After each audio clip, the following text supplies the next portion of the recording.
Assalamualaikum warahmatullahi wabarakatuh.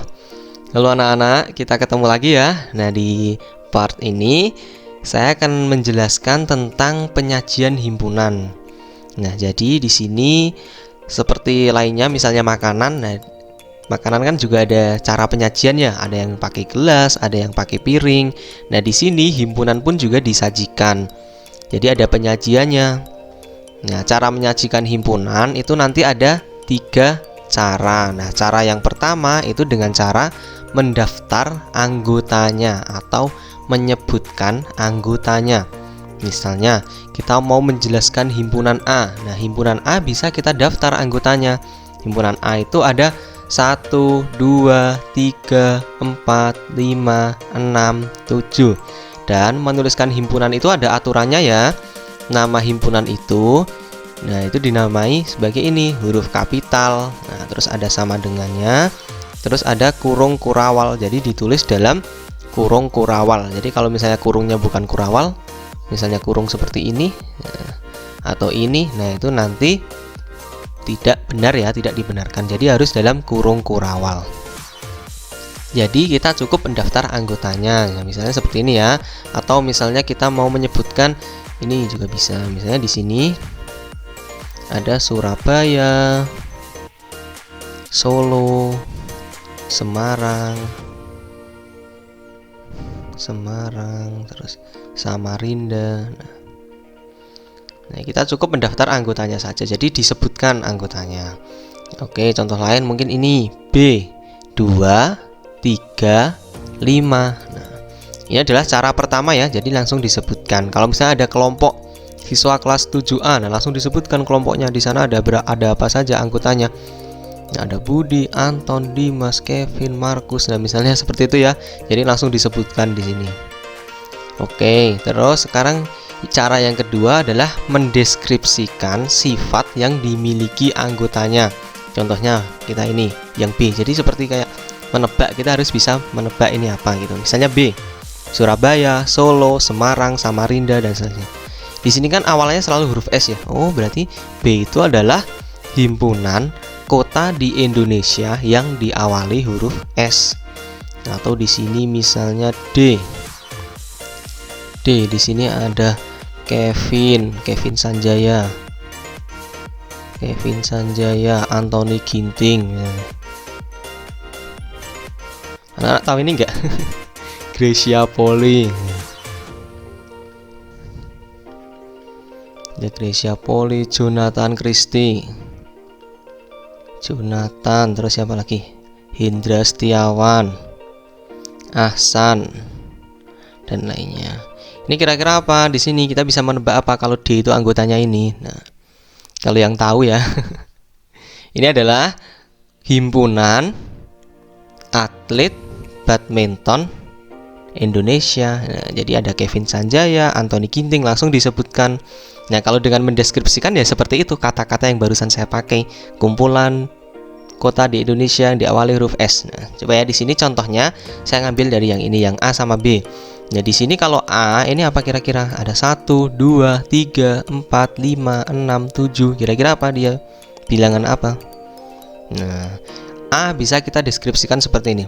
Bilangan asli kurang dari 8 atau 7 bilangan asli yang pertama. Nah, mungkin deskripsinya tidak saklek seperti ini ya, tapi mungkin pendapat orang-orang berbeda-beda. Misalnya dia bisa menyebut bilangan cacah lebih besar dari 0 kurang dari 8, atau bilangan asli kurang dari sama dengan 7. Nah, itu deskripsinya beda-beda. Tapi nah, kalau kita daftarkan pasti seperti ini anggotanya. Jadi itu ya, kita bisa menebak ini apa sih. Nah, kalau misalnya yang ini tadi yang D, jadi ini adalah pemain bulu tangkis Indonesia. Nah, kita bisa mendaftar ini ya. Terus yang B ada 2, 3, 5. Nah, kira-kira bilangan apa anak-anak? 2, 3, 5. Bilangan apa kira-kira? Ini adalah bilangan prima ya. Jadi B itu adalah himpunan bilangan prima kurang dari 7. Lupa kok itu nggak ditulis dalam tanda kurung kurawal. Nah, ini bisa ya kalau deskripsi dengan tidak di kurung kurawal, tapi di sini harus ada kata himpunan. Bedanya ada ya di sini ya. Kalau di sini kan tidak usah pakai kata himpunan, tapi kalau yang tanpa kurung harus ada di sini ada tulisannya B sama dengan himpunan bilangan prima kurang dari 7. Nah, bilangan prima kurang dari 7 berapa saja? Nah, kan 2, 3, 5. Jadi ini sebenarnya sama saja. Yang A bisa kita sajikan seperti ini, bisa disajikan seperti ini. Dan ada satu cara lagi nih. Nah, di sini itu dengan notasi pembentuk himpunan. Nah, jadi di sini ada lambang-lambang yang kita pakai di sini. Jadi di sini ada bentuk umum yang selalu kita tulis kalau kita menyajikan himpunan dengan notasi. Nah, seperti ini yang selalu kita tulis. Dia X terus garing PX itu apa sih, Pak?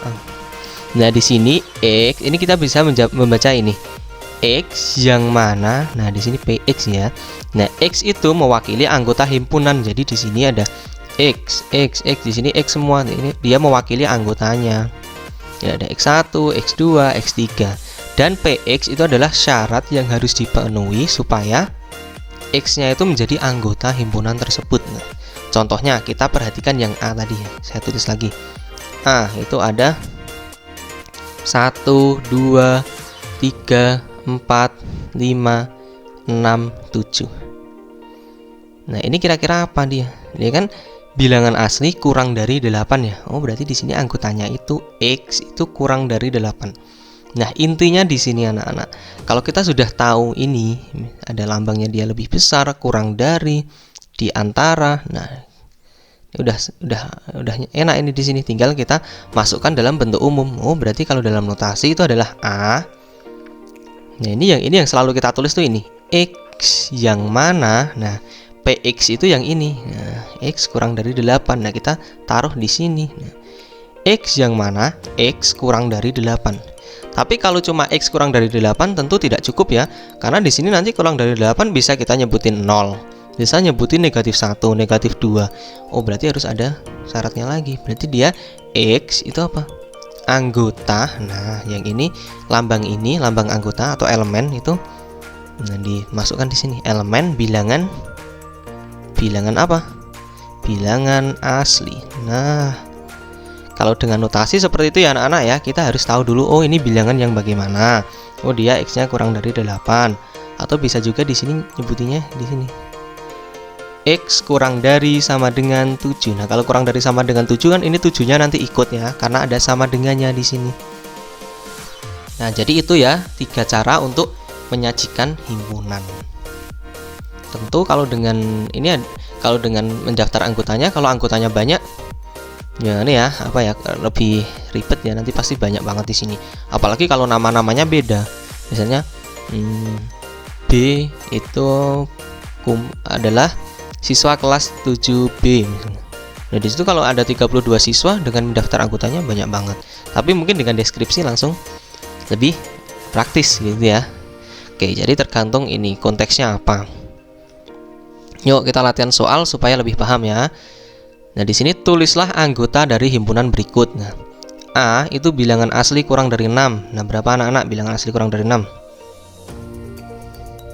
Berarti A itu sama dengan dimulai dari 1 ya, karena bilangan asli. Berarti anggota dari A itu ada 1, 2, 3, 4, 5. Nah, ini kan kurang dari 6. Oke, terus yang B bilangan genap antara 8 dan 20. Ini kan antara ya. Antara itu 8 disebut nggak? Kalau antara. Kalau antara berarti tidak disebut ya, karena antara 8 dan 10 ya berarti di tengah-tengahnya 8 dan 20. Berarti ada berapa aja? 10, 12, 14, 16 dan 18. 20-nya juga tidak disebut ya. Oke. Terus sekarang yang C itu D itu adalah ini apa bacanya? Berarti dia X yang mana X-nya itu kurang dari sama dengan 9. Oh, berarti dia bilangannya kurang dari sama dengan 9. Tapi bilangan prima. Bilangan prima kurang dari sama dengan 9 ada berapa saja? Berarti ada 2, 3, 5, 7. Nah, ini 9-nya ikut ya. Tapi 9 kan bukan bilangan prima. Nah, berarti hanya sampai 7. Oke, terus sekarang yang E. E itu dia Coba saya ubah ya, di sini bilangan genap gitu. Berarti yang D ini bagaimana dia? Dia antara 3 sampai 12 ya. Tapi ini 12-nya ikut ya, karena ada sama dengan. Ikut kalau dia memenuhi sifat misalnya, memenuhi syaratnya. Di sini kan bilangan ganjil. Nah, bilangan ganjil lebih besar dari 3, kurang dari sama dengan 12. Bilangan genap, maaf, sudah saya ganti ya. Jadi di sini ada berapa aja? Lebih dari 3. Berarti ada 4, 6, 8, 10. Nah, hati-hati karena di sini ada sama dengan, karena 12 itu genap, nah berarti dia ikut. Oke. Jadi seperti itu ya anak-anak ya. Oke, paham? Kalau paham lanjut ke latihan soal yang ini. Nah, di sini disuruh menuliskan dalam bentuk notasi himpunan. Yang pertama, P itu kan bilangan asli kurang dari 11. Oh, berarti bilangan kurang dari 11. Jadi X nya dia kurang dari 11. Berarti tinggal kita masukkan di sini. P itu adalah, nah, ini syaratnya pasti ada.